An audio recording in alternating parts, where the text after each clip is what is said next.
You're watching Drakewing Gaming. Enjoy the video. Hey guys and gals, Nary here from Drakewing Gaming, and 70 Mountains Wood of the Gaming Dragon. Today I'm coming back at you to the Let's Play episode of Cryptid Crush. So y'all, before we jump into it, just wanted to let y'all know that our Patreon is now for as little as $5. Y'all can help support the channel and get some awesome rewards like permanent access to our community Discord server and full access to upcoming Not Safe for Work videos. Anyway, y'all, let's go ahead and jump right back in. Alarm chain, you are up, and let's go. Alrighty, let's do it. Okay. What was that again? Oh, okay, half window. Alright, focus. Roll difficulty 4. Let's do it! Success! You return to the main pile, checking if anything else might interest you. Ooh, werewolf and the new magics. Star marks, known as etches, are a magical tattoo inked onto a werefolk's skin. The most common place for an etch is between the shoulders or the forearms, acting as a shock guard and easing the physical strain of a lunar curse. This magic isn't without pushback, however. Some werefolk take issue with the etch, claiming it reduces endurance needed to shift. Keeping a clear head under the effects of moonlight is considered a feat of strength. A shaggy fur coat easily masks these markings, making it difficult to tell who's the real lycanthrope. Difficulty 6. Okay, geez, yeah. And past that. Let's see. Citizens of the Underworld. Aha! A hefty textbook catches your eye. A black tome etched with gold and red thread. Lucky find. You pluck the black book off the shelf and admire the handiwork. The face of a large bat, jaws agape, is delicately embroidered on the tome's face. The edge of each page dyed a shiny red. Citizens of the Underworld. Devils are considered a high class, haughty demon subtype. Much like their vampire counterparts, devils hunger for life force and tend to keep to themselves. Unlike vampires, however, devils are known for their horns and wings, both requiring proper care and with the right tools can be styled. Oh, colorful demon. Gold horn etching and antler jewelry are rather popular among the younger devils. That's pretty cool. Do be careful. If a horn is snapped, the break is painful and permanent. The book yanks itself out of your hand and slams shut. Roll difficulty 8. Success 8. Alright, what do we got? Anomalium. Humans talk. They talk a lot. And whether it be by their own volition or a cacophony of wills, someone is bound to listen. Most revel in the act of playing the part. It's why they're here, after all. While others choose to flee, ultimately rejecting the wishes of humankind and living cut off from the world. These outsiders are called cryptids, elusive anomalies shaped by the world's whispers, perhaps born from a dying god's prayer or terror in reality. Oh, right, you gotta reply to Jamie's text. You respond with a simple smiley face and a thumbs up, keeping things short and sweet. Oh god. Ah! You look around and find all the papers and journals have been neatly tucked away. Oh, hey, did you put them back in the right spots? Nope. So did you find any articles on me? No luck. Bummer. I guess it was worth a shot. If that's important to you, why not ask the librarian? True. All we've got to do is find them, somewhere. I'll scout ahead. Taro fades out of view, leaving you to wander the library aimlessly. Madhouse was right. You're totally lost in this labyrinth of a library. You know, I tried writing a book once. I thought it'd be a great way to get thoughts out of my head, but I couldn't hold a pencil. You give Madhouse a sad look. It's like, you know, it's water time. Or, actually, it's coffee time, actually. Oh, God, so good. Well, my mate is in there making breakfast for us. No, it's cool. That's how I got my telekinetic power. Ghosts don't have that ability from the start. A spectre derives their power through dissonance, so I'd imagine it'd take years for a skill like that to manifest. Oh, not to pry, of course. Who the heck are you? Oh, color. Ooh, pretty. Is that a goat demon? Why, I'm the librarian. You can call me the goat ma'am. The goat ma'am? There you are. I thought you'd be trapped wandering here forever. You got lost? I knew I should have required emergency whistles on entry. Sorry about that. I haven't gotten around to updating today's map. Can I help you with anything? Actually, yeah, let me save that right there. I'm curious. What do you mean by today's map? This building loves scrambling its layout on the daily, which makes our jobs an absolute nightmare, but I live for the challenge. Yes! Yes! No unworldly magic can dissuade me, so don't hesitate to ask for directions. Gotcha. What else do you know about ghosts? Most specters love passively wreaking havoc, quietly, but just enough to irritate you. But if you manage to befriend one, they're great for countering the summer heat. And they glow in the dark when they're happy. Isn't that adorable? Gosh, I'm a little jealous. What are you? Why, I'm a dreadful and fearsome devil. Oh, she's a devil, okay.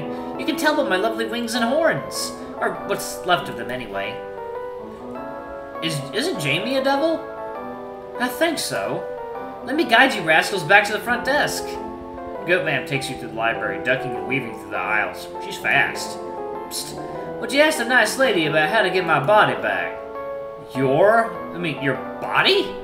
Ew, not that one. Sure, I'm desperate, but not enough to warrant crimes against nature. Well, if we had enough toothpicks, I could sculpt you something out of lime jelly. You do that for me? Goatman, how would a rogue ghost go about regaining, let's say, their limbs? Necromancy's out of my jurisdiction, dear. Not like that. Oh, thank goodness. Is there a way to, like, glue them back together? Well, the best thing one can do is strive to find peace and move on. Not happening, Granny. Is it not a spirit's goal to find eternal rest? You should take this time to reflect. Never mind. Get me a necromancer. Aw, aren't you a silly one? Let me get you kids some helpful pamphlets. Strolling out of the library, you flip through the pamphlets the goat ma'am gave you. How to punch ghosts, exercise for specter guys, share the abyss, life in ectoplasm? These are all terrible! Actually, open that last one. It sounds interesting. You unfold the ectoplasmic pamphlet and Mike begins quietly reading over your shoulder. Let's find a place to sit and read these. Now I'm invested. I think we passed a cafe back there. Perfect! The ghost blips back into your phone, leaving you to turn around and nod along, skimming through self-improvement for the undead. Oh, hello there. Entering the cafe, you're greeted with the sharp air of roasted coffee and funky choral music that doesn't suit the atmosphere at all. Look at y'all. Coffee time.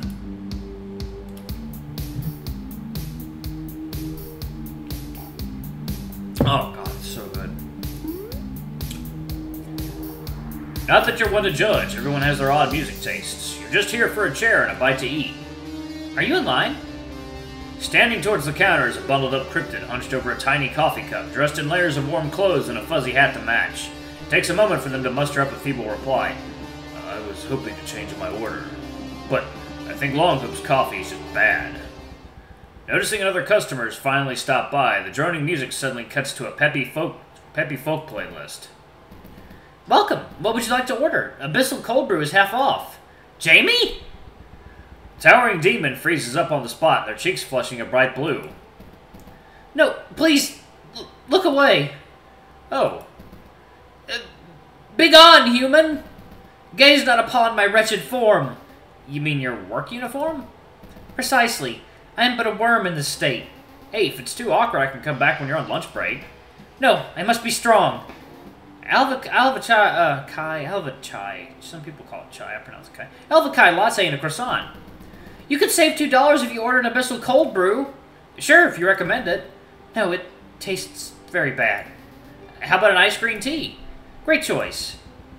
You get your croissant and handcrafted beverage, eager to take a sip. With great anticipation, you take a drink. And gag. It's horrible!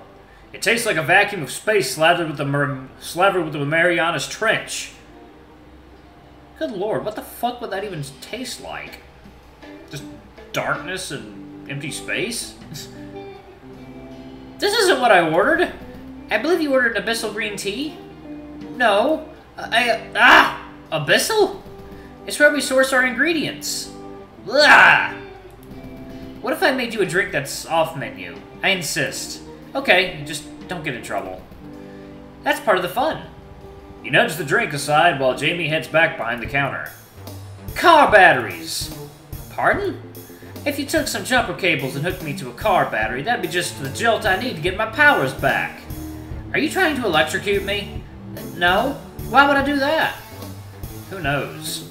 Come on, I wouldn't put you in harm's way. Tell that to your one fanboy. Youch, gosh, you're brutal. I'm being honest, you know. I don't want you thinking you're off the hook here, Slimeball. Kind of cute nickname. Does that mean I get to call you Meatball? No, seriously, you've got a lot of work to do. But whatever. Jeez, what's his problem? It's like he wants conflict. Oh. Back in the kitchen, the devil's brewing something truly unholy, and sure, they'll throw it in a roasted veggie panini on the side. They search their heart, and the perfect recipe comes to mind. Dragon's Primordial Brew? Yeah, Dagon's Primordial Brew? Oh, God. I'm not trying to drink the, sex juices of some Lovecraftian god here. But, okay, whatever. It's a game about cryptids. Sure, why not? Let's save that right there in case it kills me. Alright. Last 2.5 minutes, y'all. Let's make it count. Dagon's Primordial Brew. Drinkomancy. Difficulty 8. Alright. Success! 8 plus 3. Okay. With an idea in place, they get to work. Their hands move masterfully as they concoct the sweet beverage, carefully crafting a brew to suit a mortal's palate. Here! Jamie slides the cup across on the counter. Hope you enjoy! It's a murky drink that with the bluish tinge makes it feel like an inky abyss of the ocean had been washed out by coffee beans. What the fuck is that on top? You look up at Jamie, who stares back at you expectantly. Surely, if they're confident in it, you should be too. It's a little salty, but that just makes it all the sweeter when it combines with the bitter iced coffee base. There's a slight hint of caramel. Delicious! You give Jamie your thanks and leave the cafe. You head outside and find the perfect bench to rest upon. Alright, let me load. Maybe? Load. Okay, there we go. Yeah, I want to try all these. Tincture of Divine Truths. Roll difficulty 10? Success. Okay, 10. With an idea in place, they get to work. Their hands move masterfully as they concoct a punchy beverage, carefully crafting a brew to suit a mortal's palate. Here! Jamie slides the cup across on the counter. Hope you enjoy! It's a bright, peachish beverage that would look tasty, but the fact that it's slightly glowing a divine radiance is mildly unsettling. You look up at Jamie, who stares back at you expectantly. Surely, if they're confident in it, you should be too. It's rich, almost like a hot cider with apple and lemon. It fills you with a mellow warmth like any good tea should. Yum! Alright, let's see. One more. And the prismatic tea of unknown hues. All difficulty 12? Oh my god, these are hardcore drinks. 13, nice. With an idea in place, they get to work. Their hands move masterfully as they concoct the otherworldly beverage, carefully crafting a brew to suit a mortal's palate. Here! Jamie slides the cup across on the counter. Hope you enjoy! The drink looks more like a cosmic sludge that feels a bit too alive and bouncy. It refracts various bright colors as light glints off the surface. It doesn't feel like a drink that should exist, let alone be consumed by people. You look up at Jamie, who stares back at you expectantly. Surely, if they're confident in it, you should be too. What flavor is this? It's sweet? No, it's savory? Each sip brings out a different flavor. It's overwhelming, yet enlightening. I have no idea what I'm drinking, but I think I like it. I'm glad it didn't melt your brain. You give Jamie your thanks and leave the cafe. You head outside and find the perfect bench to rest upon. Alright, y'all, I'm going to go ahead and pause it right there. Thank y'all so much for watching. Don't forget to like, comment, subscribe, ring that notification bell, and check out our Patreon if you can. It always helps. Anyway, I love you all. I'll see y'all in the next video. Bye-bye!